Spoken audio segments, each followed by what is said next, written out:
well, it's recorded. I'll put it like I mean, it has a be able to play this. Okay. Where would you like me to sell it? Right. This I will probably forget, but I'll do my best. Okay, that's fine.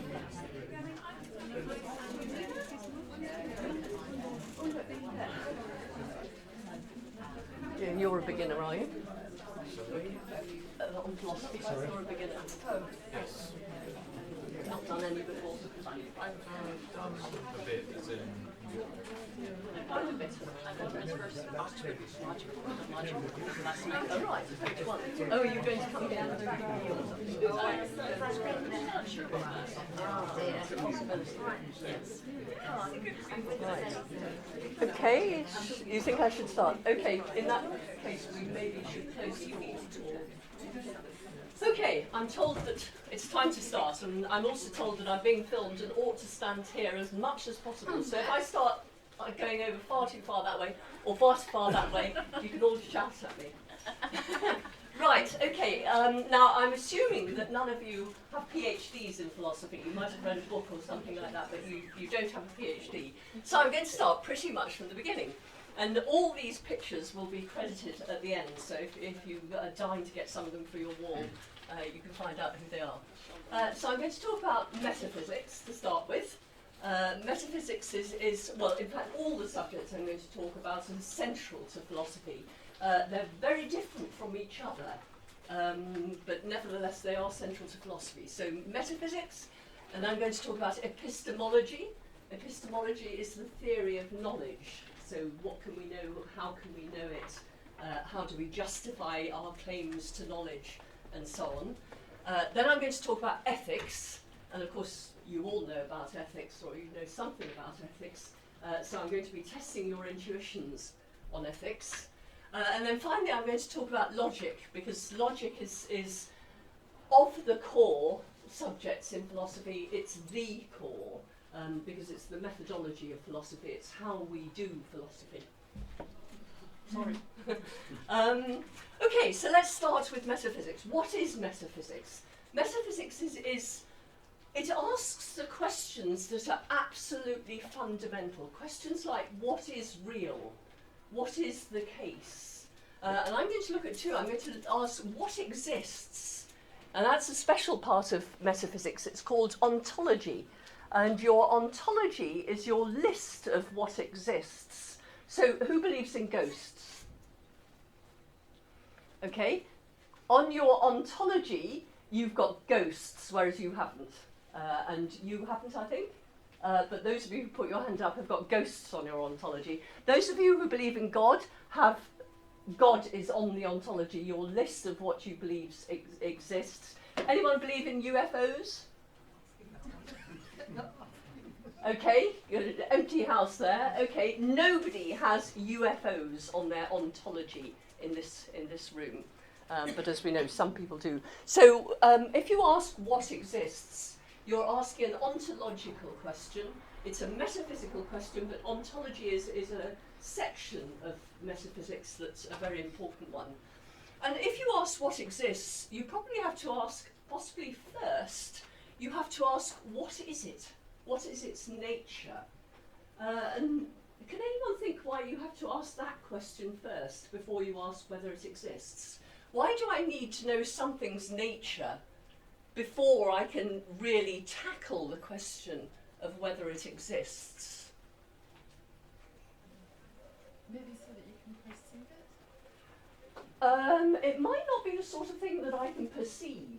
So, for example, if we're talking about do moral values exist, they're not the sort of thing probably I can perceive, are they? Think about God for a second. God's a good example here. If we ask, does God exist? Why might I want to know what is the nature of God first? To perhaps be able to test whether or not it exists, you have to know exactly what it is you're trying to test for. Good, yes. In order to say whether something exists, I've got to say, well, first of all, what is it? Haven't I? And so, although we first ask the question, does it exist? The second question, the one that comes very hard on its heels, and almost has to be answered first, is the question, well, what is it? Because if, I mean, those of you who do believe in God, you've probably had people say to you things like, well, what is this thing? What does God mean? And you have to answer that before you can start answering whether it exists. So what exists and what is its nature? So, for example, I'm giving a series of lectures this term on causation. Now, causation is very important, isn't it? You think, I mean, how could we explain anything if we couldn't say that A causes B? So you explain B by saying that A happened and A causes B. And you need to appeal to causation in prediction as well. Why do you think B will happen? Well, because an A is about to happen and A causes B. So causation is central to both explanation and prediction, and also to any attempt that we make to manipulate the world. If you want to bring about B,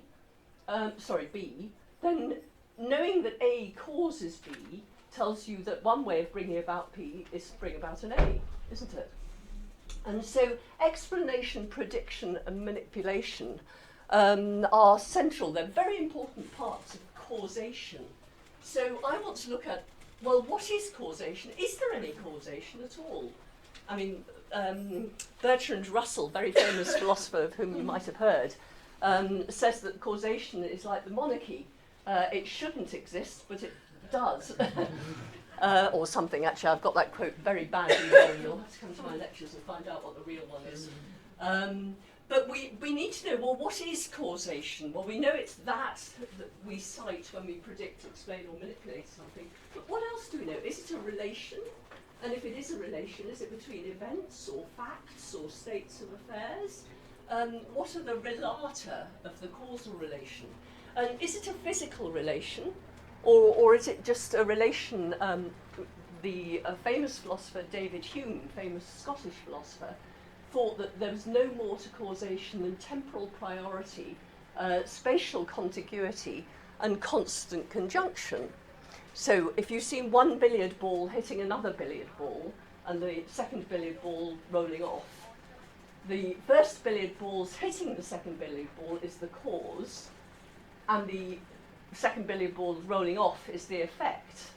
And Hume says the cause comes before the effect, and the cause and effect have got to be next to each other in space. But you've got this idea that there's a necessary connection, that had the cause not occurred, the effect would not have occurred, that there's a connection between the cause and effect such that the cause somehow produced the effect. Nonsense, says Hume. Well, he doesn't put it quite like that again, but something like that. He says, actually, causation is a habit of mind. So every time one billiard ball, we've seen one billiard ball hitting another, we've seen the second roll off, and that constant conjunction of the two events causes us to expect the second event when we see the first event. And it's that expectation that is our account of necessary connection. Actually, causation doesn't exist in the world at all. All there is constant conjunction. Causation, the necessary connection part of causation, is in our minds. So you see, it's in looking at what the nature of causation, as what it is, that causes us to think, well, maybe it doesn't exist. If causation is necessary connection, then Hume says it doesn't exist. But what Hume does, it changes it around. He says, this is what causation is. It's constant conjunction, temporal priority, and spatial contiguity. So it does exist, but it doesn't exist as you think it did. So you've learnt something by asking yourself the twin questions: does it exist, and what is its nature? So can you think of anything else you wonder whether it exists? Let's do something that interests you. I mentioned moral values earlier. An emotion. Emotion? That's an interesting one, because I've never heard anyone question the existence of emotions before, but we can question the existence of emotions. Well, yes, of course, actually we might think that the Victorians questioned the existence of emotions. Okay, well, do emotions exist? what are they? What are emotions? Okay, let's do philosophy. I haven't done this before on emotions, but let's look. What do you think an emotion is? I mean, we can give examples of emotion. And anger, love, jealousy. Reactions to an event. They might be reactions to something. So I'm angry because you stand on my foot or something like that. So there's a good one. A reaction to an event. There may be a physical component with a quickened heartbeat. Say it again. There may be a physical component with a faster heartbeat and breathing And do you think those are the emotion or are part of the emotion or just correlate with the emotion? Okay, but it is interesting, isn't it? Because there are definite physical, I mean, if you're in love, I don't know how you describe it, but there is some physical sort of, heart fluttering or something. Okay, so there's some physical constituent, there's some reaction to something in the world, so you can't be jealous unless there's something you're jealous of, or at least unless you believe there's something you're jealous of. Anything else to do with emotions? Anything else you think about? I think a feeling has got to be, I mean, probably more people think that emotion is a feeling than think it's a reaction to something. Because people would say that the something causes the feeling. So I agree, I think that the feeling, which isn't the physical effect, is it? Because the feeling of love is what causes the heart to flutter, or does it? Maybe it's the heart to flutter that causes the feeling of love. But do you see how we talk about emotions all the time? We think we know what we mean when we talk about anger or love or whatever, jealousy. But once we start asking philosophical questions about them, we're getting a bit deeper. And one of the first things we'll find out is we have no idea what emotions are. It starts to look very difficult to explain. And if I ask you something like, what's truth? You start to get a feel for the difficulty that you can get yourself into. Because we talk about truth all the time, don't we? But what is truth? What is truth? Let's try it. Is there a difference between necessary truths and contingent truths? Oh, he certainly had done some philosophy before, or he wouldn't know that. Because most people in this room probably don't know the difference between a necessary truth and a contingent truth. Let me explain. A necessary truth is something like 2 + 2 = 4. Now that's true in every possible world, isn't it? There isn't a single possible world in which 2 + 2 is anything other than 4. Well, now, it could also equal 22. That'd be 2 no, and 2. why can't it? Why can't it equal 22? 2 + 2 = 22. Plus means writing. Plus means If it means writing. if you change the meaning of 2 and or 2. plus or equals, it can equal anything you like. But the thing about a thought experiment like that is you have to keep the meaning constant, don't you? As long as 2 means 2, equals means equals and not plus, and plus means plus and not minus, 2 + 2 must be 4. Can't be anything else. Sorry. So that's a necessary truth, and a contingent truth is this: Marianne's wearing jeans, or Marianne's wearing trousers. That's a contingent truth because it could be otherwise. There are plenty of possible worlds in which Marianne's wearing a nightdress. Lucky her. Or she's wearing a skirt or something like that. So a contingent truth is a truth that might be something that is, as a matter of fact, true but might be false. And a necessary truth is something that cannot be false. It must be true. So necessary, must, etc. Okay, well, I was going to talk to you about truth, but instead I'm going to move on and talk about epistemology. Okay? Anyone remember what epistemology is? I told you 5 minutes ago. Knowledge. It's to do with knowledge, that's right. It's the theory of knowledge. And one of the first things that people find difficult in philosophy is they confuse metaphysics and epistemology. They confuse what is the case and what we know to be the case. It's a very easy confusion, and it's one that almost all of you, if you start coming to lectures on philosophy, will find yourself making in the first lecture or two. So if you like, you've got to distinguish, as we go through the world, human beings, we're rational animals. And so as we go through the world, we're constructing a picture of the world. And as all the time, we're updating that picture. So you've all got a picture of me at the moment, haven't you? And now you've updated it. Marianne has her hand in the air. Okay, your picture of the world is made up of your beliefs about the world. And one of the first things you've got to do is distinguish the world about which you have beliefs and your beliefs about the world. Okay? The world is one thing and your beliefs about the world are another. And it's only, if you're talking about epistemology, you're talking about beliefs, and in particular about the sort of beliefs that can count as knowledge. And if you're talking, so there are tables. Tables make a sound when you hit them. They are in front of things. They're in a certain colour. Beliefs about tables are not located in space at all. They certainly don't make a sound when you hit them. In fact, how would you go about hitting a belief? Tell me. And they're the sort of thing that can be true or false. The table can't be true or false, can it? But the belief about the table, it will be either true or false. And so that's a distinction. You've got to distinguish between, I've got a flip chart and no pens. Here are some pens.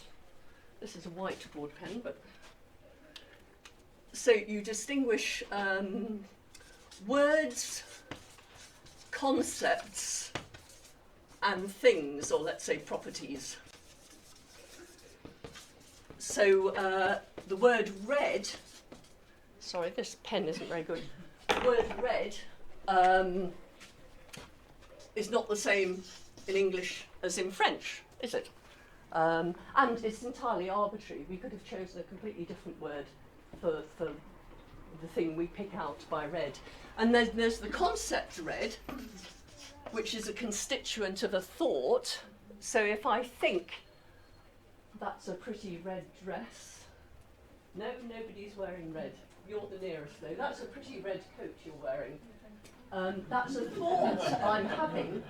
And the red constituent of that thought is a concept. And when you had your children, you taught your child the concept red by pointing out a lot of different red things. I mean, lots of red coats all the time, or your child would be still a bit confused, I should imagine.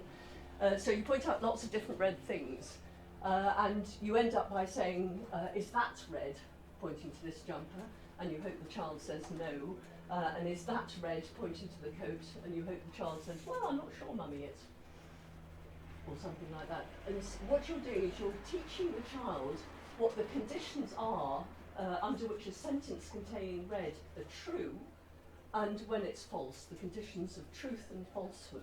But you can see that a French person entertaining a thought about redness would entertain the same concept as an English person, even though he'd express it with a different word. Okay, so these are two different levels, the level of language and the level of thought. And then finally, you've got the property red, which of course is neither a word nor a concept. It's neither something that can contribute to a sentence or a constituent of a thought, is it? So the difference between epistemology and metaphysics is rather like that. When we're talking about epistemology, we're talking about our sentences, what we say and what we think. It's our sentences that express our beliefs, and it's the world that we're either talking about or thinking about. And so, if you like, when we're asking, it doesn't quite work like this. Nothing's as simple as it sounds when I put it in an introduction to philosophy lecture. But you might say that when we're talking about the properties, we're talking about metaphysics or talking about truth. And when we're talking about our beliefs about redness or tables or things like that, we're probably talking about epistemology. So, what is knowledge? Well, okay, we can apply our newfound philosophical skills. What do you think knowledge is? What is knowledge? Don't be shy. What is knowledge? It's hard, isn't it? Interesting, because you probably used that word, what, 5 times today? You have to believe that we believe has been proven. I like that. A belief that we believe has been proven. I'm going to put that down. A belief that we believe has been proven to be true, in other words. Yeah. Okay, the reason I like that is you've brought in second order beliefs. Okay, so there's a belief about the world, which is a belief about the table. The table is brown, or the table is square, or something like that. And then there are beliefs about beliefs too. So I can believe of my belief about the table that it's true, for example, or that it's justified, or that it's false, or that it's stupid, or ungrounded, or there are all sorts of things, but there are very different properties we attribute to beliefs than to tables. Tables can't be justified any more than they can be true. Okay, how do we test this claim? What's your name? Amanda believes that knowledge might be beliefs that we believe have been proven. Can anyone tell me why that isn't the case? Sorry. I like it, but it's not the case. Can anyone tell me why? Why is knowledge not beliefs that we believe have been proven? Well, we can believe something that is actually false. Okay, so we might believe that it's been proven, so it would satisfy this definition, and yet be false, in which case it can't possibly be knowledge, can it? So you're absolutely right. We can see that this can't be knowledge. I'm assuming here that knowledge can't be false. They're going to hate me because I haven't been in front of this camera, have I? You're not the only one.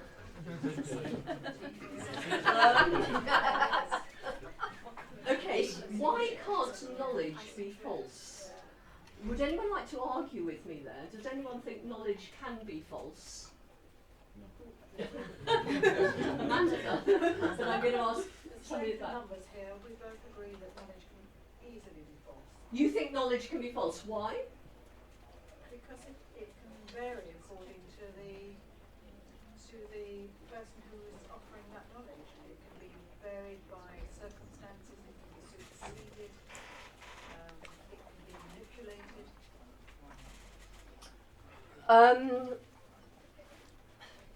I completely accept that what you believe to be knowledge might turn out to be false. Some core, some elemental thing called knowledge, which cannot be influenced by anything else. Let's think about this for a second. Okay, you're saying that knowledge can be false, and I'm saying And manipulable. you can, changeable. and manipulable, changeable, but let's stick to false for a second. I'm saying that knowledge can't be false. What can be false is something you believed falsely to be knowledge. So there was a time when we all believed that the earth is flat. Hold on, let me finish. We all believed the earth was flat. I mean, it's blindingly obvious the earth is flat, isn't it? So we all believed that. We all believed that it was knowledge, that our belief had been proven, that our belief was obvious, that etc. But we've since learnt more, haven't we? And we've learnt that this is false. So what we've learnt is that we didn't have knowledge. We thought we had knowledge, but we were wrong. Isn't that true of everything? Yes, we had, the knowledge was that there were only white swans, and people believed that for millennia, until black swans were found in Australia. Okay, I would completely accept what you're saying, except that you said the knowledge was that all swans are white. And I'm saying no, we thought that all swans are white constituted knowledge, and then we discovered we were wrong, both about swans and our claim to knowledge. But we think the world is round. Supposing, and it's very difficult to And imagine. maybe we're wrong. I mean, if the... Imagine, suppose we find actually it's flat. And what does this tell us? He's, what's your name? Tim. Tim is quite right. we make knowledge claims now. We think we know that the Earth is elliptical, actually. Every time I say round, somebody says, oh. So we think we know that the Earth is elliptical. But if the Earth isn't elliptical, and if I'm right to claim that knowledge cannot be false, then we again don't know that the Earth is elliptical, we just think we know it. It's a hologram. Which is all claims to knowledge are tentative, if you like. I mean, some are more tentative than others. So, I mean, recently they thought they had shown very temporarily that muon neutrinos goes faster than the speed of light. Okay, so then we thought we knew that Einstein was correct, that nothing goes faster than the speed of light. Then temporarily we thought that we were wrong about that, and then we now think that we're right about that again, or Einstein was right about that. Does that mean that we don't know, we just think we know? Well, that's a very interesting question again. Is Einstein in this year? Is Einstein in this year? He's going in and out and in and out. Right. Breaking into dance. I can't answer that, I'm not a physicist. But what was the question you asked again? We don't know, we only think that we know. Okay, now this is an interesting thing about knowledge, because think about two different knowledge, think about one knowledge claim and two contexts. The knowledge claim is that my car has plenty of petrol in it. Okay, that's the knowledge claim. I know my car has plenty of petrol in it. Context one, I'm dashing down to the shops to get something not very important, pound of butter or something like that. Context two, I'm going across the Nullarbor Plain in Australia. Okay, now what would you think of my knowledge claim in each case? It's the same knowledge claim. Would you claim I do know in the first case? Probably. Yeah. Would you accept my claim to knowledge in this? You'd say, are you sure? Have you checked it? Have you checked? Do you know that you're... Mileage. Yes, speedometer thing or whatever. Could I say that as a judge, I would often say to a jury, knowledge and belief are different things. I know something to be true if I've seen it with my own eyes, but if someone has told me something, I may only believe that to be true. Well, I completely accept. So what the gentleman said, Gordon, is that he often makes a distinction as a judge between knowledge and belief. And the distinction he makes is one I'm going to say isn't correct. Because you think you know it if you see it with your own eyes. Which I accept could sometimes be problematic. Okay, and you believe it if somebody's told you, but you haven't seen it with your own eyes. Now I can see exactly why you would say that. Hearsay. Yes, it's hearsay in the second case. And it's certainly true, isn't it, that testimony, as opposed to seeing things through your senses, is normally thought to be not as good epistemically as seeing something with your own eyes. But of course, we all know that seeing something with our own eyes can be a problem. I think you're absolutely right that we're more inclined to call it knowledge in the first case than in the second case. But it could still not be knowledge, couldn't it?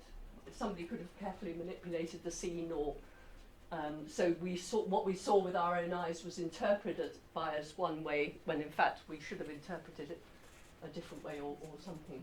But do you see the problem? So knowledge is generally thought to be to have three elements to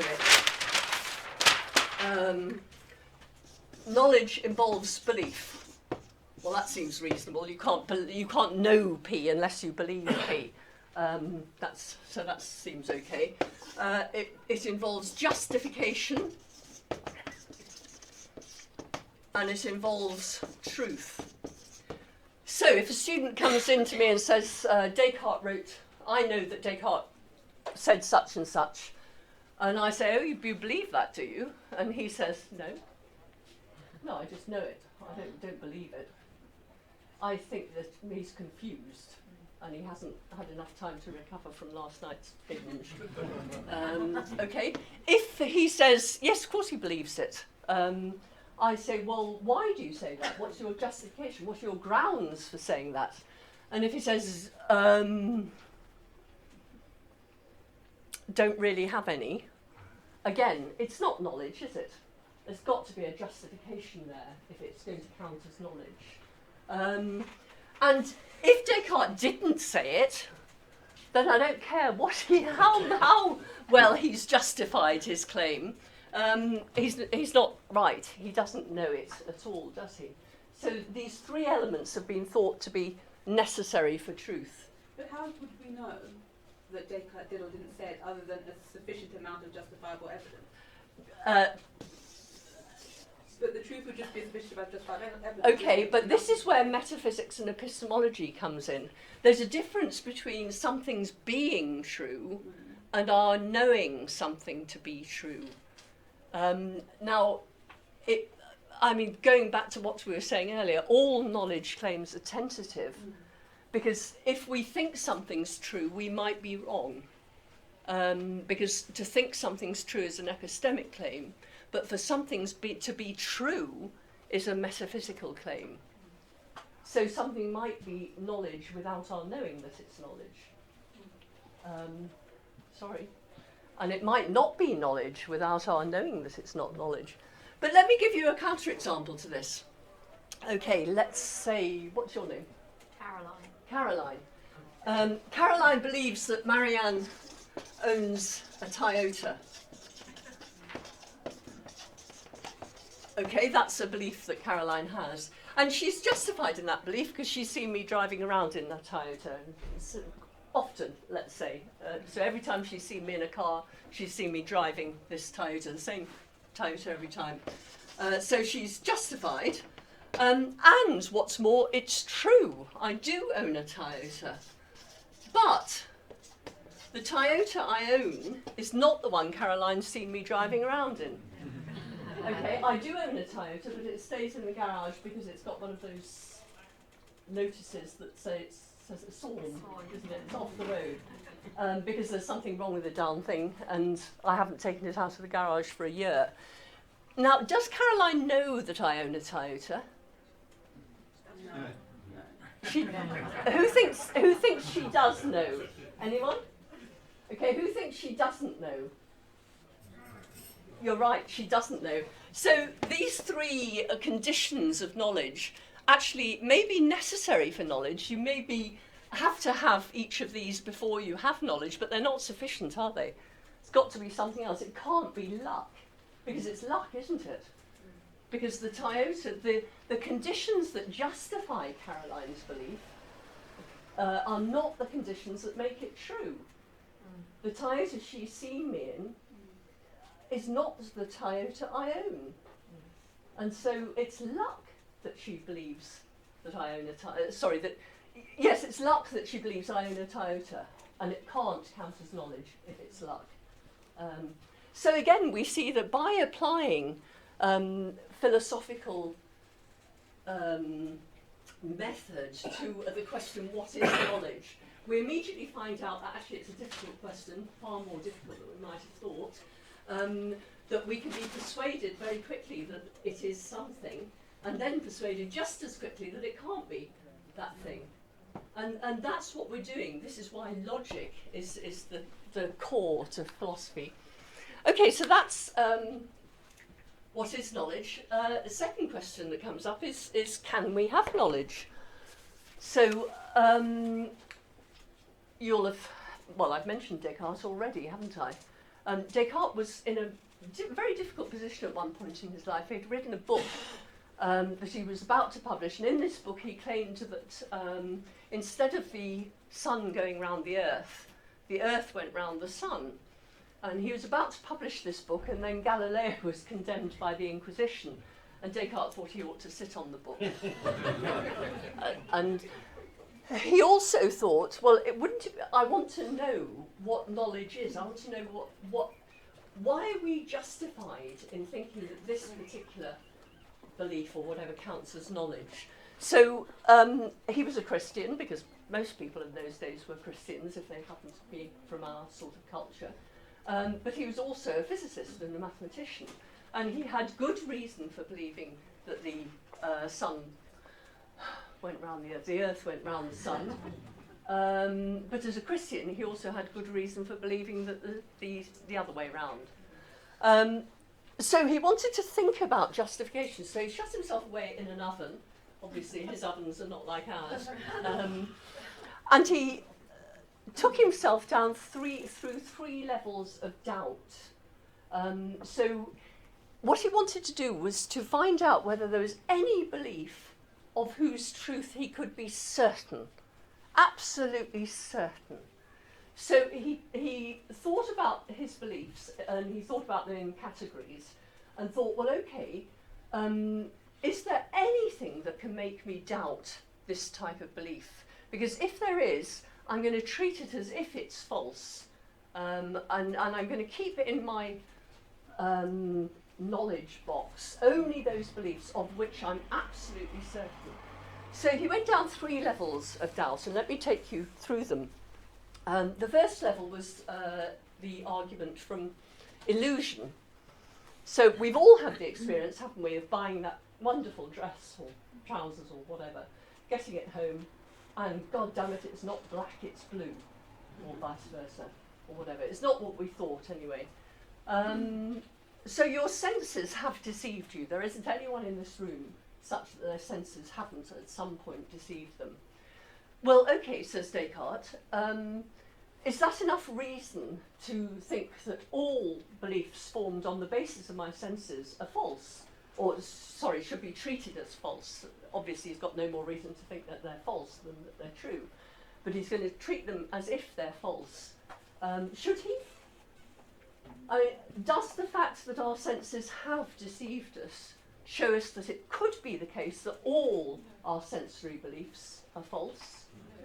No? Why not? Who said no? Okay. I just feel I am me, and I know I am me, and I know I'm alive and breathing. Do you know that on the basis of your senses? And biology and physiology and... Yes. I'm wrong, sorry. Well, no, you don't ever apologise. You don't, I mean, being wrong in philosophy is a good thing to be, because it's the first step to being right, isn't it? I mean, finding out you're wrong about something is almost as useful as finding out you're right about it. There are certain things that they must know. Maybe there are, but I'm asking a more precise question than that. Knowing that our senses have on occasion deceived us, can we ever trust our senses, is the question I'm asking. Yes. Why? At times. Why? Because of our accumulated experience. So at times. Which experience you know, in particular? Touch, sense, smell. No, that's just using your senses. What makes you think that your senses give you truths? I mean, you do. And I thought you were going to get the right answer, so you might just continue along that way. I think it's about balance and accumulation of experience. So you can make a reasoned.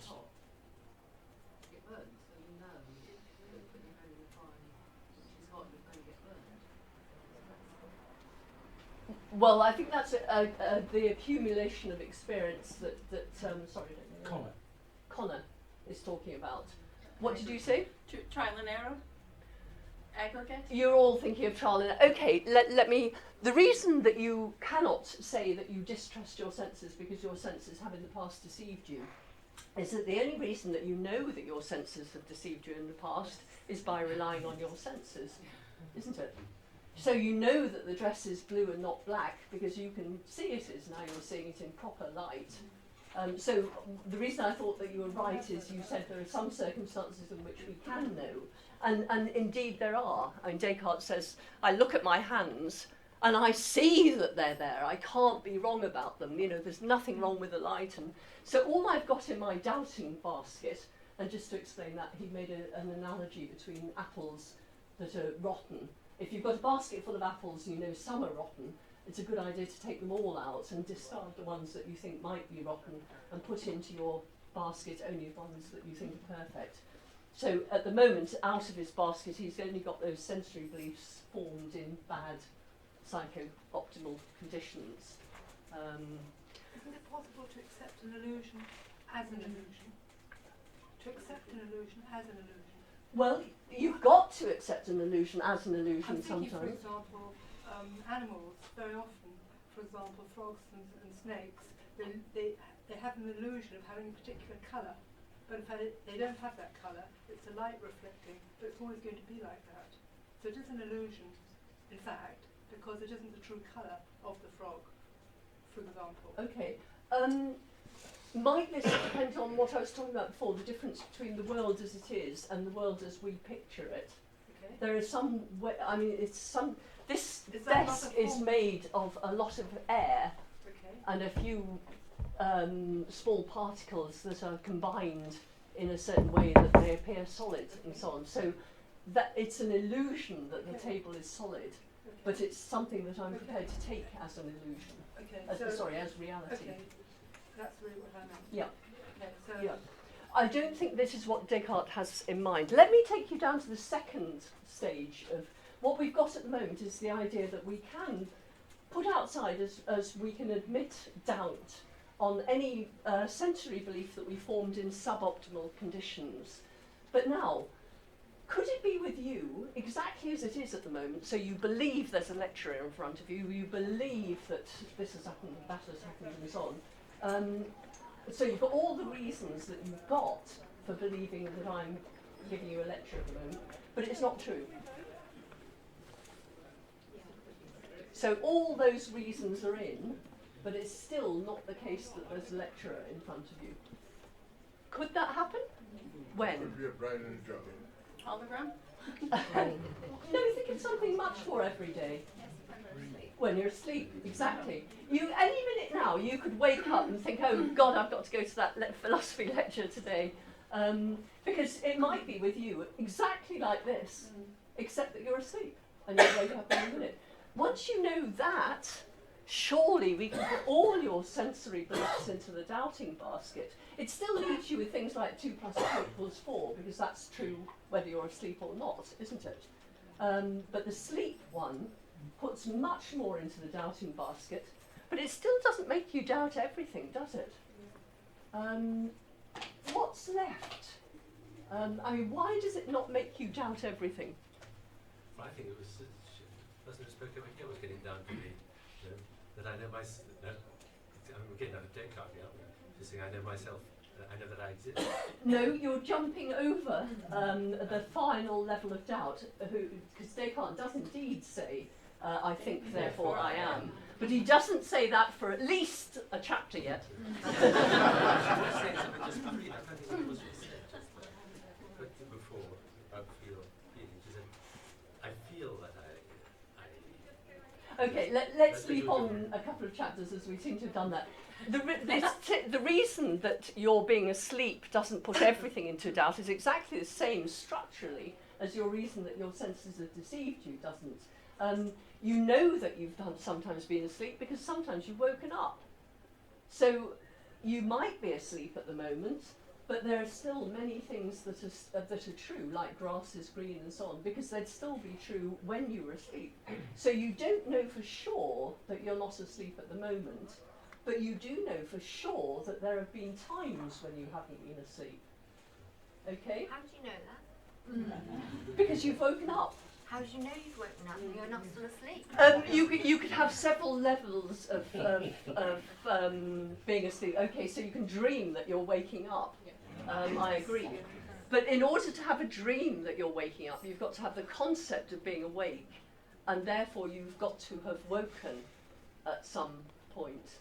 I'm not saying these are not questions you can ask, they certainly are.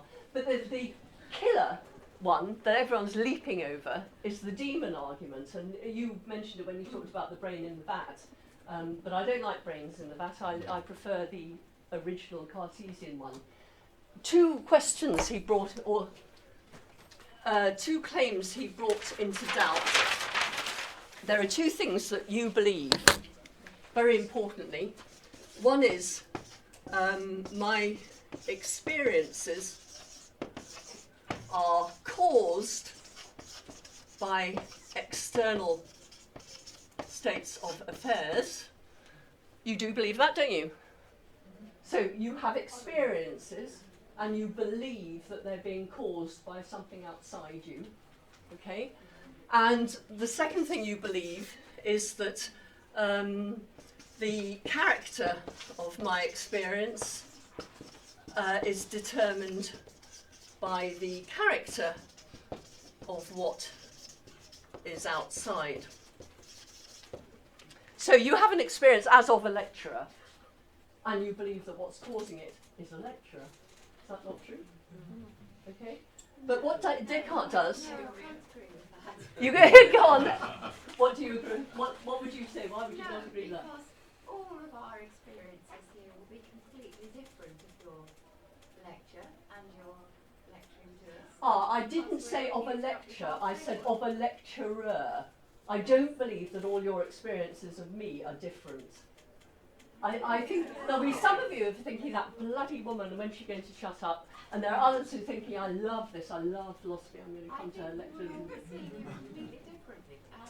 No, there'll be lots of different beliefs about me in this room. Okay, I go with that. But it is of me that these are beliefs. Is that not right? No, I think our experiences of you are different. No, I don't think they are, because there is. What I'm thinking now is not what the other people are probably thinking. No, and that's why I'm making a distinction between your experience and your beliefs about the experience. Let me draw you a little something or other. The word of what was experienced.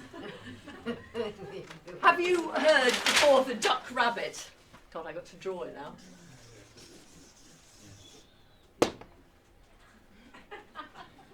Okay, if I write duck under it, and that's the beak of the duck, okay, and if I write rabbit under it, and those are the ears of the rabbit, you can flip it at will. But the thing is, what you're flipping is the same. Your interpretation of what you are seeing is different on each occasion. And in exactly the same way, you are all experiencing me. Your beliefs about what you experience are all different because they're all fitting into completely different sets of experience and past experiences and so on. Is that fair enough? Nearer. Okay. Good. But let's go back to this, otherwise we're never going to get onto ethics, and I want to get onto ethics. What Descartes says is that we all believe that our experiences are caused by something outside, and that our experience is a good guide to what is causing them. But actually, why do we think that our experiences are caused by something outside? How can we get outside our experiences to know that they are caused by anything? Maybe they're not caused by anything. And going back to the idea I started talking about earlier with causation, okay, so here's the world that we picture. There's a table. And here's our picture of the world. Okay, there's a belief about the table. And if we're thinking that that causes that, we've usually got to be sitting here, haven't we, to see the correlation between a table and a belief about a table. But how can we sit here on our experiences? We've got to sit here, haven't we?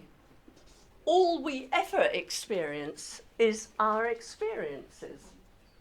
We never experience what causes our experiences, or that there are causes of our experiences. So as soon as that gap opens up, we have a real problem saying, well, how do we justify the claim that our experiences are caused by anything? Maybe there's nothing. Maybe all there is our experiences, one after the other, after the other, after the other, and there's nothing that actually causes them. Descartes says, I can't even wrap my mind around that. He doesn't say that, he says something similar. But he says, I can't think that there isn't anything causing my experiences, so I'm going to pretend there is. I'm going to put out there an evil demon, someone who's trying to deceive me. And so he's causing me to think that there are chairs and tables and students and this, that and the other. But in fact, there's nothing like that. There's just the evil demon causing me to think that there are. So there is a cause to my experiences, but that cause is an evil demon. Or, to bring the thought experiment up to date, an evil scientist. And all I am is a brain in a vat. So, in effect, it's at that point that Descartes says, but there is something of which I can be certain, and that's my own existence. Because if I'm being deceived, I must exist to be deceived. And if I don't know whether my beliefs about the world are true, I still know that I have these beliefs, and therefore I am the thinker of these beliefs, and I'm a thinking thing. I can be absolutely certain that I exist and that I have thoughts, even if I can't be certain that of those thoughts, of any of those thoughts, that they are true. I can be certain that I have those thoughts. Okay, that was hard work. What about the Cartesian flaw that he proved his own existence, but nobody else's? Well, that isn't I don't think that's a Cartesian flaw. He goes on to prove that everything that we think exists, but it's much more sophisticated than that. And you'll have to come to one of my classes on Descartes if you want to know the answer to that question. Let's go on to ethics. There's one. I have a podcast on epistemology and metaphysics, and you can find it there. I don't know if they're giving you a handout of this, are they? If you can email me, and I can send you all these. But all you have to do is put Talbot, Metaphysics and Epistemology in Google, and it'll find it. Okay, ethics. Okay, anyone heard of trolleyology? Surely you have. Sorry. Trolleyology? Nope. No? Okay. Okay, this is a problem in ethics. There's a trolley, actually a train coming, and there are 5 people on this track here, and the train is going towards this track here, and you are standing here by this lever. And by pulling the lever, you can change the train onto the other track. Sadly, there's this single person on this other track, and if you pull the lever, the train will kill him, but it'll save these 5 people here. So, should you pull the lever or not? Put your hand up. Put your hands up if you would pull the lever.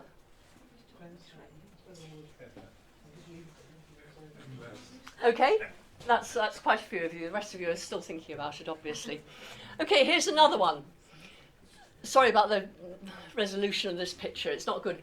Again, you've got 5 people on the track here, the train is coming, you can't stop the train, but you're standing on a bridge this time, and standing on the bridge with you is this very fat person, such that if you push him off the bridge, he's going to stop the train here, and it'll save these 5 people. Unfortunately, the big man will die himself. Okay, so it's exactly the same. Die sooner anyway. Don't give me your reasons yet. So this chap, you're going to push him off, and he'll stop the train, and you'll have saved the 5 people, and unfortunately killed the 1. Okay, so who's going to push the fat man off the train? Stick your hand up. Ooh, really? Right.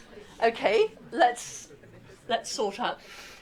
Okay, who would pull the lever but wouldn't push the fat man? Okay, I feel a bit heartened by that. Okay, let's have a look. Anyone who said yes in both cases? Who said yes in both cases? Anyone? Who's going to admit to it? Okay, it's probably a utilitarian. A utilitarian is someone who believes that the only things that matter morally are consequences. Okay, so the consequences of each situation are such that 5 people are saved, 1 person dies. That's all that matters according to a utilitarian. We're going to get rid of the 1 and save the 5. That was my argument for pushing the fatter off the bridge. That was what? That was the argument, my argument for pushing fatter off the bridge. Okay. We're not going to have any fatism here. It's already bad enough. Okay. Utilitarians don't take intentions, motives, or beliefs into account at all when they evaluate something morally. The only thing that matters is the action. And the action of the action, the only thing that matters is its consequences. Okay, and if you want to learn more about utilitarianism, you can get this online. The whole of John Stuart Mill's work is online, made available there. Okay, so... What about the intentions and motives? I suppose the defect when it's also my rich uncle and I happen to be his only... I get all his money if he dies. Would that somehow affect the judgment of the utilitarian? I would say it does not matter at all, but I benefit personally from what I do. Well, if you mean you've killed your uncle in order to get his money? Possibly, yeah. If I had passed judgment on what happened there, I couldn't know for sure why the person did it. But would utilitarian say it does not matter anyway? He would say it doesn't matter. What he would say is wrong is that you've killed this person. I mean, that this person is dead. Mm-hmm. Why you killed him is not relevant. I mean, that's probably not true of murder, is it? That sounds like a crime to me. I mean, the law is another thing that must only take consequences into account. It can take intentions into account in this way, in that it won't be murder unless there's an intention to kill. In other words, the person must be dead as a result of your intending him to be dead. Otherwise it's manslaughter or something like that. But the actual intention, you know, I want to make his money. But actually that's probably not true since the DPP's assisted suicide and so on. Anyway, we can worry about that at some other point. I'm just thinking, if the person, in either case, if the person did nothing, they wouldn't be criminally accountable. But if they did anything, they would be. Even in the first example, if they switched to kill one person, that they would have taken an action resulting in the death of someone. We'll talk about that in just a minute. So you're absolutely right. There's a difference between acting and omitting to act, is what you're saying. And in the eyes of the law, if not morally. Well, you can be done for negligence. If you don't feed the children for whom you're responsible, presumably you'd be able to throw the book at me, I hope. Yes, that's when I have responsibility. But then, yes, here's an interesting thought. I I'm just going to throw killed it. somebody. I've killed somebody. I have killed somebody. If I did nothing, I wouldn't be. But if I do nothing, i.e. I don't feed the children for whom I'm responsible, I would still be guilty. Yes. That's different from not pressing the lever. But what I'm saying is that there can be omissions that leave you guilty. But in this Manslaughter, case, not murder. if you only had 3 seconds to react, you wouldn't be necessarily. Oh, I see. It wouldn't be the lesser of two evils also. It might be the lesser of two evils. Let's move on. Okay, anyone who said no in both cases? Did anyone say no in both cases? A few of you. Okay, it's probably a deontologist. A deontologist is someone who believes that there are moral rules that we must obey. Killing is wrong, whatever the circumstances. So if you don't pull the lever, I mean this actually feeds into what you were saying, if you don't pull the lever, the 5 are dead, but you haven't killed them. You've let them die, but you haven't killed them. Whereas if you pull the lever, you have killed the 1, and the 5, you've saved the 5, but you have actually killed the 1. So if the rule is don't kill, you've violated it in the second case, but not the first case. How do you know the 5 were terminally ill people? You don't, but that's completely irrelevant to the thought Do you experiment. have to discard the lesser of two evils? Hang on. You started off talking about ethics and now you've switched to moral. Is there a difference? there is a difference, but it doesn't. It's not really relevant to morals. Is first order morality. Is abortion wrong? Ethics is second order morality. How do you know that something's wrong or right? But as I say, it's irrelevant. But, yeah. No problem. Okay, so deontologists believe that there are moral rules that we must obey, and they don't take into account the consequences